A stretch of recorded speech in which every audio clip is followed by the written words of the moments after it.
Hello guys, welcome to bad story 2.0. நம்ம சேனல்ல adult movies and web series மட்டும் தாங்க பார்த்துட்டு இருக்கோம். அந்த வரிசையில நம்ம இன்னைக்கு என்ன பார்க்க போறோம்னா, வாவ் வெப் சீரிஸ் பிரசன்ட்ல வெளிவந்த காங்கி மலாய்ன்னு சொல்லிட்டு ஒரு செம்மையான வெப் சீரிஸ் தாங்க பார்க்க போறோம். இந்த வெப் சீரிஸ் செம்மையாவே இருக்குங்க. ஸோ இதனுடைய ஃபர்ஸ்ட் பார்ட்டும் செகண்ட் பார்ட்டும் இந்த ஒரே வீடியோல பார்த்தலாம். சரி ஓகே கைஸ், இது வரைக்கும் நம்ம சேனல்ல நீங்க சப்ஸ்கிரைப் பண்ணலாம், சப்ஸ்கிரைப் பண்ணீங்க, அந்த பெல் பட்டன் ஆல் ஆவீங்க. அப்பதான் நான் போடுற வீடியோஸ்லாம் உங்களுக்கு இன்ஸ்டன்டா நோட்டிஃபிகேஷன்ல காட்டும். வாங்க கைஸ், நம்ம வீடியோக்குள்ள போலாம். நம்ம வெப் சீரிஸோட ஸ்டார்டிங் சீன்ல ஒரு அழகான வீட்டை தாங்க காட்டுறாங்க.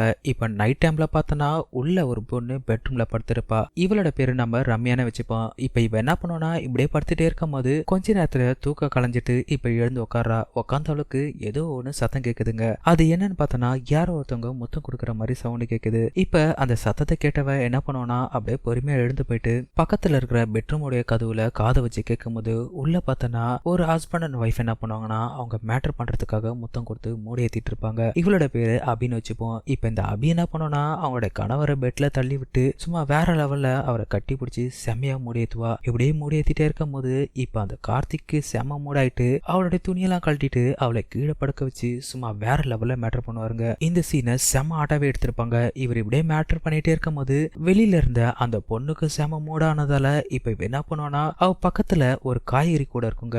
உடனே அதுல இருந்து ஒரு பெரிய கத்திரிக்காய் எடுத்து அவளுடைய அவ செம்மையா மூடாயிட்டு இருப்பா. இப்படியே விட்டவ கொஞ்ச நேரம் செம ஆட்டாவே காட்டியிருப்பாங்க. அந்த அளவுக்கு இந்த சீன் செம ஆட்டாவே இருக்குங்க. இப்படியே அவன் செம்மையா பண்ணிட்டே இருக்கும் போது இப்ப பெட்ரூம்ல பார்த்தனா அந்த கார்த்தி மேல ஏறி செம்மையா பண்ணிட்டு இருப்பான் இல்லையா. இப்ப அவனுக்கு டப்புன்னு முடிஞ்சதால அப்படியே பக்கத்துல படுத்துருவாங்க. உடனே அவன் பொண்டாட்டி செம டென்ஷன் ஆயிடுவா. இவ இப்படி டென்ஷன் ஆகும் போது இப்ப வெளியில தாங்க காட்டுறாங்க. இவளும் பண்ணி முடிச்சிட்டு இப்ப அவங்க டயர்டா படுக்கும் போது இப்ப உள்ளதாங்க காட்டுறாங்க. அவருடைய மனைவி என்ன சொல்றாங்கன்னா, நீங்க இப்பெல்லாம் வர வர ஒழுங்காவே என்ன மேட்டர் பண்ண மாட்டீங்க, எனக்கு அது பிடிக்கவே இல்லை, ஏன் இப்படி பண்றீங்க அப்படின்னு சொல்லி கேட்கும் போது அதுக்கு அவர் என்ன சொல்லுவார்னா, இல்ல எனக்கு இன்னைக்கு ரொம்ப வேலை அதிகமா இருந்ததா அதனால தான் டயர்ட் ஆயிட்டேன், இதுக்கப்புறம் நான் ஒழுங்கா பண்றேன், ஆனா இன்னைக்கு மட்டும் என்னை விட்டுரு அப்படின்னு சொல்லிட்டு இப்ப அவர் என்ன பண்ணுவார்னா அந்த பக்கம் திருப்பி படுத்துறாருங்க. படுத்த உடனே இப்ப அவங்க மனசுல என்ன நினைப்பாங்கன்னா, சே வர வர இவன் ஏன் இப்படிதான் இருக்கானே தெரியல, என்ன ஒழுங்காவே மேட்டர் பண்ண மாட்டான், பயங்கரமா சூடு ஏத்தி மூட ஏத்திட்டு அவன் மட்டும் முடிச்சிட்டு படுத்துக்கிறான் அப்படின்னு சொல்லிட்டு இவங்க புலம்பிட்டே இருக்கும்போது இப்ப இவங்களுக்கு மூடு அதிகமா இருக்கிறதால பக்கத்துல ஒரு வாழைப்பழம் இருக்குங்க. சோ அதை எடுத்து ட்ரை பண்ணலான்னு பார்த்தனா அதுவும் அழுகி போயிட்டு ஒழுகிட்டு இருக்குமா. அதை பார்த்தோன்னே அவங்களும் டென்ஷன் ஆயிடுறாங்க. இது கூட நம்மள சமயம் பார்த்து பழி வாங்குது அப்படின்னு சொல்லிட்டு அவ தூங்கிடுறாங்க. இப்ப இந்த சீனை கட் பண்ணிட்டு இப்ப வெளியில ஒருத்தர் தூங்கினா இல்லையா, இப்ப அவ தாங்க எழுந்து உட்காந்துட்டு அவ என்ன சொல்லுவானா, எத்தனை நாளைக்கு தான் இந்த பழத்தைய வச்சு பண்ணிட்டு இருக்கணும், நம்மளுக்கு எப்பதான் இது மாதிரி போடுறதுக்கு நம்மளுக்கு ஒரு ஆள் கிடைப்பானா தெரியல அப்படின்னு அவ ஏக்கத்தை சொல்லிட்டே இருக்கும் போது இப்ப இந்த சீனை அப்படியே கட் பண்ணிட்டு இப்ப மறுநாள் காலையில தாங்க காட்டுறாங்க. இங்க ஒருத்தன் எக்ஸசைஸ் பண்ணிட்டு இருப்பான் இல்லையா, இவனோட பேர் தாங்க ரமேஷ். இவன் என்ன பண்ணுவானா ஒரு கோமணத்தை மட்டும் கட்டிட்டு பயங்கரமா எக்ஸசைஸ் பண்ணிட்டே இருக்கும்போது பின்னாடி 2 ஆன்ட்டிங்க நின்னுட்டு அவனை பார்த்து சைட் அடிச்சுட்டே சிரிச்சிட்டு இருக்காங்க. இப்படியே சிரிச்சுட்டே இருக்கும் போது இப்ப அந்த இடத்துக்கு இவனோட ஃப்ரெண்டு வராங்க. வந்த உடனே அவன் என்ன பண்ணோன்னா, டேய் ரமேஷ் என்னடா காமெடி பண்ணிட்டு இருக்க காலையிலேயே அப்படின்னு சொன்னதுக்கு அப்புறம் இப்பதாங்க இவன் எழுந்து பின்னாடி பாக்குறான். அந்த ஆன்ட்டிங்க சிரிக்கிறத பார்த்த உடனே அங்க இருக்கிற துண்டு எடுத்து மேல போட்டுட்டு ஏன் இங்க நிக்கிறீங்க போங்க அப்படின்னு சொல்லி விரட்டி விட்டதுக்கு அப்புறம் இப்ப அவன் ஃப்ரெண்டு கிட்ட வந்து, என்னடா உன் ஊர்ல இப்படி இருக்காங்க ஆன்ட்டிங்களா, என்ன இப்படி பார்த்து சிரிச்சிட்டு இருக்காங்க அப்படின்னு சொல்லி கேட்கும் போது அதுக்கு அவன் என்ன சொல்லனா, உனக்கு தான் தெரியும்ல என்னோட ஊர் பேரு சிரிச்சாபுரம், சோ இந்த ஊர்ல இருக்கிறவங்களா அப்படிதான், புதுசா யாராச்சும் வந்தாங்கன்னா அவங்கள பார்த்து அவங்களும் சிரிப்பாங்க, சோ அவங்கள பார்த்து நீயும் சிரிச்சிக்க அப்படின்னு சொல்லும் போது அதுக்கு அவன் என்ன சொல்லுவானா, நான் இங்க ஒண்ணு சிரிக்கிறதுக்கும் யாரும் லவ் பண்றதுக்கு வரவே இல்லை, நான் இங்க வந்தது என் உடம்பை ஏத்துறதுக்கு, உனக்கு ஒண்ணு தெரியுமா எங்க தாத்தா ஒருத்தவர் இருந்தாரு, அவரு உடம்ப அந்த அளவுக்கு ஏத்தி 3 கல்யாணம் பண்ணி 8 பிள்ளைங்க பெத்தாரு தெரியுமா அப்படின்னு இவன் சொல்றான். சரிடா நீ உங்க தாத்தா மாதிரி கல்யாணம் பண்ணிட்டு 8 இல்ல 10 பிள்ளை கூட பெத்துக்க அப்படின்னு சொல்லி இவன் சொல்லும் போது அதுக்கு அவன் என்ன சொல்லனா, எனக்கெல்லாம் அந்த மாதிரி இருக்குன்னு ஆசையே கிடையாது, ஒரு முறை எங்க ஊர்ல ஒரு சாமியாரை பார்த்தேன், அந்த சாமியார் என்னதுமா சொன்னாங்க, என்னைக்கு நீ கட்டிக்க போற பொண்ணை நேர்ல பாக்குறியோ அப்போ உன்னுடைய மணி எழுந்து நின்னு அதுவா மணி அடிக்க ஆரம்பிக்கும் அப்படின்னு சொன்ன உடனே அவன் ஃப்ரெண்டு இதை கேட்டு சிரிக்க ஆரம்பிக்கிறாங்க.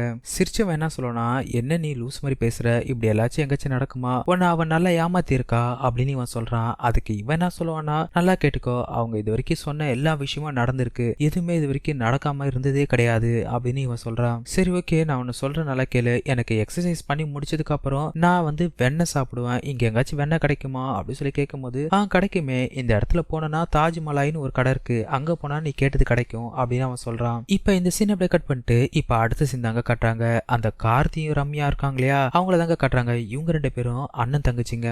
இப்ப இந்த கார்த்தி வெளியே நிக்கும் போது அங்க வந்து அவங்க தங்கச்சி கிட்ட கார்த்தி என்ன சொல்லனா, நான் உனக்காக ஒரு வரம் பார்த்திருக்கேன், மாப்பிள்ள சூப்பராவா இருப்பான், ஆனா ஒரு பிரச்சனை, அவன் கொஞ்சம் மனநிலை பாதிக்கப்பட்டவன் அப்படி சொன்ன உடனே இவ கொஞ்சம் கோவப்பட்டுட்டு, என்ன இப்படி சொல்றீங்க, எனக்கு போயிட்டு ஒரு மனநிலை பாதிக்கப்பட்டவனே போய் கல்யாணம் பண்ணி வைக்கலான்னு பிளான் பண்றீங்க, நான் இதுக்காக தான் இந்த 10 வருஷமா படிச்சுட்டு இருந்தேனா அப்படின்னு சொல்லி கேட்கும் போது இப்ப அவனுக்கு கொஞ்சம் கஷ்டமா இருக்குங்க. உடனே அவன் என்ன சொன்னானா, சரி நீ கவலைப்படாத, என்னோட தங்கச்சிக்கு இதுக்கப்புறம் இது மாதிரி மாப்பிள்ள பார்க்க மாட்டேன், கண்டிப்பா நான் உனக்கு ஒரு நல்ல மாப்பிள்ள பார்ப்பேன், இதுக்கப்புறம் நான் உனக்கு அண்ணன் கிடையாது, அப்பா என்ற முறையில உனக்கு ஒரு நல்ல வரனை பார்த்து நான் கல்யாணம் பண்ணி வைக்கிறேன், சரியா அப்படின்னு சொல்லிட்டு இப்ப அவன் அங்கிருந்து போகும்போது இப்ப அந்த வெண்ணெய் வாங்கறதுக்காக வந்தான் இல்லையா அந்த ரமேஷ், அவன் என்ன பண்ணுவானா நேரா இவங்க வீட்டு முன்னாடி தாங்க வந்து நிக்கிறான். இப்படி நிக்கும் போது இப்ப இவன் என்ன பண்ணுவானா அவனை பார்த்துட்டு, சே பாக்குறதுக்கு எவ்வளவு அழகா இருக்கான், அது மட்டும் இல்லாத உடம்பு இவ்வளவு கட்டு மஸ்தாவே இருக்கு, இவனை மட்டும் கல்யாணம் பண்ணா எப்படி இருக்கும் அப்படி சொல்லிட்டு இப்ப கொஞ்ச நேரத்துல அவனை கல்யாணம் பண்ற மாதிரி ட்ரீம் குள்ள போறாங்க. அங்க பார்த்தனா ஒரு ஃபர்ஸ்ட் நைட் செட்டப் தாங்க, சும்மா வேற லெவல்ல பண்ணிருப்பாங்க.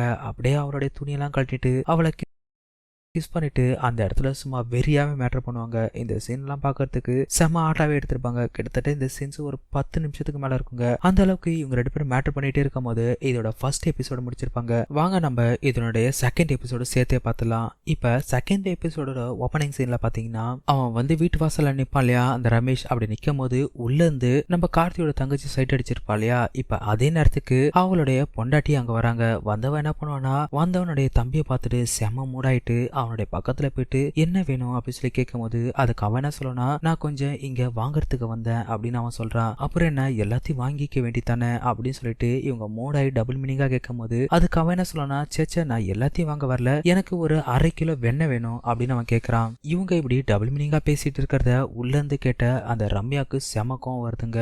இப்ப வெளியில இருந்த நம்ம ரம்யாவோட அவங்க அண்ணி என்ன சொல்லுவாங்கன்னா, உனக்கு 1/2 கிலோ வெண்ணெய் மட்டும் போதுமா, வேற எதுவும் வேணாமா அப்படின்னு மூடா கேட்கும் போது அதுக்கு அவனும் எனக்கு அந்த வெண்ணெய் மட்டும் போதும், எனக்கு அதை கொடுங்க அப்படின்னு அவன் கேட்கறான். சரி அப்ப நான் என் கூட வாங்க அப்படின்னு சொல்லிட்டு இப்ப அவனை கூப்பிட்டு போயிட்டு அந்த கட்டில உட்கார வைக்கிறான். உட்கார வச்ச என்ன பண்ணோம்னா பொறுமையா அவருடைய பாவாடையை தூக்கிட்டு அவருடைய காலை நல்லா காட்டும் போது இவன் பாப்பான்னு பார்த்தானா அவன் அந்த பக்கம் திரும்பிப்பாங்க. உடனே இவ்வளவு டென்ஷன் ஆயிட்டு, என்ன இந்த அளவுக்கு காட்டுற, ஆனா இவன் பார்க்கவே மாட்டானே, சுத்தமா வேலைக்கே ஆகாதவன் போல இருக்கு, சரி ஓகே நீங்க இங்க வெயிட் பண்ணுங்க, நான் உள்ள போயிட்டு வெண்ணெய் எடுத்துட்டு வரேன் அப்படின்ட்டு இவ உள்ள போறாங்க. இங்க நடக்கிறது எல்லாமே நம்ம ஹீரோட தங்கச்சி வெயிடிக்கு பார்த்துட்டு தாங்க இருப்பா. இப்ப உள்ள போனவன் என்ன பண்ணோம்னா, இவனுக்கு தம்பி ஒழுங்கா வேலை செய்யல போல, சோ அதை நாமளே எழுப்பி விடலாம் அப்படின்னு சொல்லிட்டு அவன் அந்த வெண்ணெய் எடுக்க பானையில என்ன பண்ணுவானா நல்லா மூடாகிற மாதிரி ஒரு மருந்து எடுத்து அதுல ஊத்துறாங்க. ஊத்துனவ இப்ப வெளியில எடுத்துட்டு வந்து அவன்கிட்ட கொடுத்துட்டு காசு வாங்கினதுக்கு அப்புறம் இப்ப இவன் என்ன பண்ணுவானா அதை எடுத்து வீட்டுக்கு போயிடுவானா. வீட்டுக்கு போனவன் அதை சாப்பிட்டுருவான் போல. இப்ப மறுநாள் காலையில பார்த்தனா டப்புன்னு அவனுக்கு முன்னாடி அவனோட தம்பி எழுந்து நிக்குமா, அதை பார்த்த உடனே அவன் ஷாக் ஆகி கத்த ஆரம்பிப்பான். உடனே பக்கத்துல இருந்து அவன் ஃப்ரெண்டும், டே என்னடா அது இவ்வளவு பெருசா நிக்குது அப்படின்னு கேட்கும் போது அதுக்கு இவன் என்ன சொல்லுவானா, நீ ஏன் பேசாம பண்ணக்கூடாது அப்படின்னு சொல்லி கேட்டதுக்கு அப்புறம் இவன் என்ன பண்ணானா பாத்ரூம்ல போயிட்டு சமைக்கிறாங்க. அப்படி பண்ணி அவனுக்கு அதே மாதிரி நிக்கிறதால என்ன பண்றதுன்னு தெரியாம இவன் எப்படியே ரோட்ல சுத்தும் போது வரவங்க போறவங்களாம் அவனோட தம்பியை பார்த்துட்டு ஒரு மாதிரியா மூடாகும் போது இப்ப இவன் என்ன பண்ணா நேரா அந்த வெண்ணெய் வித்தாங்க இல்லையா அவங்க வீட்டுக்கே போறான். அங்க போனா அவங்க கட்டில செம ஆட்டா உட்காந்துருப்பாங்க இல்லையா, இப்ப அங்க போயிட்டு உன்னோட வெண்ணெய் சாப்பிட்டதுக்கு அப்புறம் எனக்கு என்ன ஆச்சு தெரியுமா அப்படின்னு சொல்லி கேட்கும் போது என்ன ஆச்சு சொல்லு அப்படின்னு அவ கேட்கறா. உடனே கையை எடுத்து காட்டும் போது அவனோட தம்பி நல்லா நீட்டிட்டு இருக்குமா. உடனே அதை பார்த்து சிரிச்சவ இதே போலதான் அந்த பாபுலாலும் என்கிட்ட வெண்ணெய் வாங்கி சாப்பிட்டதுக்கு அப்புறம் அவனுக்கு 3 நாளைக்கு இப்படிதான் நின்றுட்டு இருந்துச்சு அப்படின்னு இவ சொல்றா. எனக்கு இது சரியாகணும் ஏதாச்சும் பண்ணு அப்படி சொல்லும் போது அதுக்கு அவன் என்ன சொல்லனா, இந்த மருந்து குடிச்சனா ஒரு 3 நாள்ல உனக்கு சரியாயிடும் அப்படின்னு இவன் சொல்லுவான். நான் அதெல்லாம் குடிக்க மாட்டேன், எனக்கு உடனே சரியாகணும் அப்படி சொன்னதுக்கு அப்புறம் இப்ப இவன் என்ன பண்ணனா, அப்படியே அப்ப நீ என் கூட சேர்ந்து மலாய் சாப்பிடு, அதை சாப்பிட்டனா உனக்கு உடனே சரியாயிடும் அப்படி சொன்னதுக்கு அப்புறம் இவனும் இப்படி யோசிச்சுட்டே இருப்பானா. உடனே அவன் என்ன பண்ணனா அவனை கூப்பிட்டுட்டு பெட்ரூம்க்கு போயிடுவாங்க.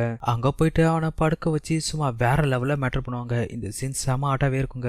மருந்து சாப்பிட்டதால அவனோட தம்பி நல்லா நிக்கிறதால அவ்வளவு நல்லா திருப்தியாவே மேட்டர் பண்ணிடுவாங்க. இப்படி மேட்டர் பண்றத நம்ம ஹீரோட தங்கச்சி வெளியே நின்று பார்த்துட்டு தான் இருப்பா. இப்ப இவன் மேட்டர் பண்ணி முடிச்சதுக்கு அப்புறம் இப்ப அவன் அங்கிருந்து கிளம்பும் போது இப்ப இவன் என்ன நினைப்பானா, இன்னும் 2 நாள் இவனோட தம்பி கூட பெருசா தான் நிக்கும், நம்ம நல்லா என்ஜாய் பண்ணலாம் அப்படின்னு இவன் மனசுல நினைக்கும் போது இதை பார்த்துட்டு இருந்த நம்ம ஹீரோடைய தங்கச்சினா யோசிப்பானா, இன்னும் 2 நாள் நீ அவன் கூட எப்படி மேட்டர் பண்றேன்னு நான் பாக்குறேன், இதுக்கு ஒரு முடிவு கட்டுறேன் அப்படின்னு சொல்லிட்டு இப்ப அங்க போனவன் என்ன பண்ணோம்னா ஒரு லெட்டர் எடுத்து அதுல ஒண்ணு எழுதுறாங்க. எழுதி முடிச்சதுக்கு அப்புறம் இப்ப அங்க ஒருத்தனை கூப்பிட்டு அந்த லெட்டர் கொடுக்கும்போது அவன் எடுத்துட்டு போயிட்டு அந்த ஆன்டிட்ட கொடுக்குறான். இப்ப அவன் என்ன பண்ணானா அந்த லெட்டர் வாங்கி பார்த்துட்டு அவளுக்கு படிக்க தெரியாது போல, நீ ஏன் இது படி அப்படின்னு சொல்லி கொடுக்கும்போது இப்ப அவன் அந்த லெட்டர் படிக்கிறாங்க.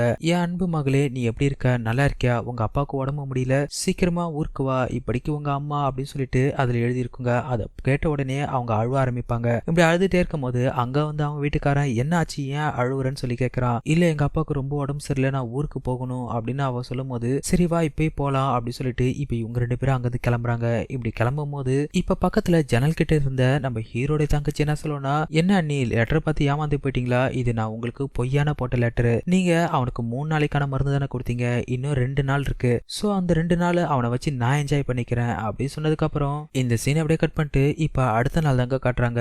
இந்த மருந்து சாப்பிட்டான் இல்லையா, அவன் அங்க வந்திருப்பாங்க. அந்த ரமேஷ் வந்துட்டு வீட்டுல யார் இருக்கீங்க அப்படின்னு சொல்லி கேட்கும் போது இப்ப அந்த இடத்துக்கு ஹீரோனோட தங்கச்சி வராங்க. இப்படி வந்த உடனே இவங்க கிட்ட ஒரு சாமியார் சொல்லியிருப்பாங்க இல்லையா, நீ எந்த பொண்ணு பாக்குறியோ அவளை பார்த்த உடனே உனக்கு மூடாய் கீழே பெல் அடிக்கணும்னு. இப்ப இவளை பார்த்த உடனே இவனுக்கு பெல் சவுண்ட் வர ஆரம்பிக்குங்க. அவளும் இவன் வர்றதுக்காக தாங்க வெயிட் பண்ணிட்டு இருப்பா. இப்ப அவளுக்கு செம மூடா இருக்கதால இவங்க 2 பேரும் கட்டி பிடிக்கும் போது இந்த வெப் சீரிஸை முடிச்சிருப்பாங்க. கூடிய சீக்கிரத்துல இதனோட அடுத்த பாட்டு வந்துச்சுன்னா அதுவும் நம்ம சேனல்லே பார்த்தரலாம். இத்துடன் விடுகிறது நான் உங்கள் மிஸ்டர் பிஜே. Thank you guys.